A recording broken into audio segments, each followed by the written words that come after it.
નંદ બાબા ને યશોદાએ ગ્રહ શાંતિ કરાવી. ભાગવતજીમાં ઉલ્લેખ છે. અલગ અલગ પ્રકારના ઔષધો લઈ આવ્યા છે. આંકડો, ખાખરો, ખેર, ખીજડો, પીપળો, દર્ભ, દુર્વા, શમી, આ બધાનો હોમ કર્યો. આપણે એમ કે એનો હોમ કરવાની શું જરૂરિયાત છે?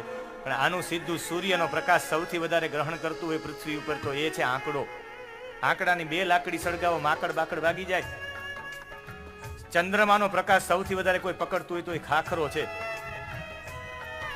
લાલ પ્રકાશ, લાલ કલરનો ગ્રહ આખો છે એ મંગળ છે. એ લાલ પ્રકાશ ગ્રહણ કરનારું કોઈ વૃક્ષ હોય તો એ ખેર છે. અઘેડો છે એ લીલા કલરનો પ્રકાશ પકડે છે. બુધ લીલા કલરનો, લીલો પ્રકાશ પકડનારો અઘેડો છે. પીળો પ્રકાશ આખો ગુરુ છે એ પીળા કલરનો છે. પીળા કલરનો પ્રકાશ પકડનારું વૃક્ષ હોય તો એ પીપળો છે. પીપળો લાંબા ગાળે આખો પીળો થઈ જશે. શુક્રનો સફેદ કલર છે. આ સફેદ કલર પકડનારું કોઈ વૃક્ષ હોય તો એનું નામ છે ઉમરો. તમારા શરીરમાં